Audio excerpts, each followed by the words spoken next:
না না, স্পিকার যখন বলে প্লিজ কিপ কোয়াইট। আমি স্পিকার আপনাকে কড়া হেডমাস্টার হিসেবে দেখতে চাই না, নারী বান্ধবী স্পিকার হিসেবে এই সংসদে দেখতে চাই। নিউ স্পিকার, আপনাকে ধন্যবাদ। ফুল ফুটুক আর নাই ফুটুক, এই সংসদে আজ বসন্ত আমাদের 50 জনের কাছে। প্রত্যেক রাজনীতিবিদের জীবনে স্বপ্ন থাকে এই মহান সংসদে আসবার। তৃতীয়বারের মতো এই সংসদে এসেছি, পরম করুণাময় আল্লাহ পাকের কাছে শুকরিয়া। 2001-2026 সালে নির্বাচনে মাননীয় সদস্য প্রশ্ন করুন। 1 মিনিট সময় দেন মাননীয় স্পিকার। প্রথমে এসেছি, সময় সুযোগ নেই, প্রশ্ন করুন। মাননীয় স্পিকার, 2001-2026 সালে নির্বাচনে মাননীয় সদস্য 1 মিনিট, মাননীয় সদস্য 1 মিনিটে শেষ করুন। না না, স্পিকার যখন বলে প্লিজ কিপ কোয়াইট, শুনুন। আপনি প্রারম্ভিক বক্তব্য একটা তো শুভেচ্ছা দিয়েছেন, এরা বেশি আর সুযোগ নেই, আমাদেরকে কার্যপ্রণালী বিধি মেনে চলতে হবে। একটি প্রশ্ন করুন প্লিজ। মাননীয় স্পিকার, আপনাকে কড়া হেডমাস্টার হিসেবে দেখতে চাই না, নারী বান্ধবী স্পিকার হিসেবে এই সংসদে দেখতে চাই। মাননীয় স্পিকার, 2001 সালে এবং 2026 সালে নির্বাচনে বিএনপির ভূমিদস বিজয়ের কারিগর আমার নেতা, আমাদের নেতা, গণমানুষের নেতা মাননীয় প্রধানমন্ত্রীর প্রতি আমি কৃতজ্ঞতা জানাচ্ছি। মাননীয় স্পিকার, এই সংসদে সংরক্ষিত নারী আসনকে অতীতে 30 সেট অলংকার হিসেবে বলা হতো। এই কারণে স্বৈরাচার এরশাদ লজ্জায় শরমে সাংবাদিক শফিক রহমানকে গ্রেপ্তার করেছিলেন। আমি আপনাকে বলতে চাই, আমরা যে 50 জন এই সংসদে এসেছি, আপনি যদি আমাদের কথা বলার সুযোগ দেন তাহলে আমরা 50 সেট অলংকার নয়, 50 সেট নারী জাতির অহংকার হিসেবে নিজেদের পরিচিত করব।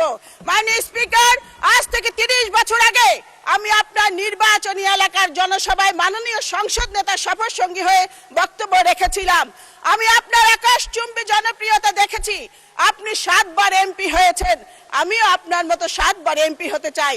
এই কারণে এই সংসদে কথা বলার সুযোগ চাই। মাননীয় স্পিকার, এই প্রত্যাশায় আমি মন্ত্রীর কাছে প্রশ্ন করতে চাই যে মাননীয় মন্ত্রীর কাছে আমার প্রশ্ন, Chittagong chemical complex, Khulna newsprint mill, Dhaka leather complex দীর্ঘদিন ধরে বন্ধ রয়েছে, এগুলো চালু করার কোনো পরিকল্পনা বর্তমান সরকারে আছে কিনা মাননীয় মন্ত্রী বলবেন কি? ধন্যবাদ মাননীয় স্পিকার।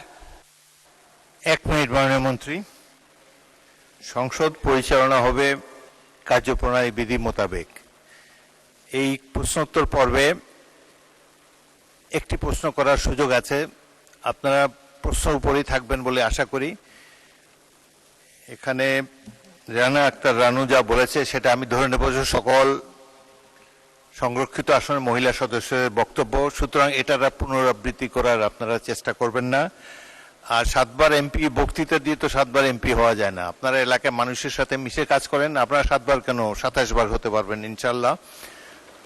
তো এখন মাননীয় মন্ত্রী জবাব দিন।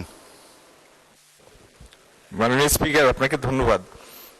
প্রশ্নটা ঠিক সম্পূরক হলো না, কারণ শুরু হয়েছিল চাঁপাইনবাবগঞ্জের বিসিক থেকে, চলে গিয়েছি আমরা জামালপুর, চট্টগ্রাম এবং বড় বড় শিল্প কলকারখানায়। তবুও প্রশ্নটি এসেছে, উত্তরটা এরকম যে যে ফ্যাক্টরিগুলির কথা বলেছেন, যে ইন্ডাস্ট্রিগুলির, এগুলি অনেক দিন আগে স্থাপিত হয়েছে এবং প্রায়টি তার ইকোনমিক লাইফ অনেক আগেই হারিয়ে ফেলেছে। তবে এই জায়গাকে কেন্দ্র করে আমরা নতুনভাবে ব্যক্তি খাতের বিনিয়োগ অথবা কোনোটাকে শিল্প পার্ক হিসাবে প্রতিষ্ঠা করার জন্য কাজ করছি। ধন্যবাদ মাননীয় স্পিকার।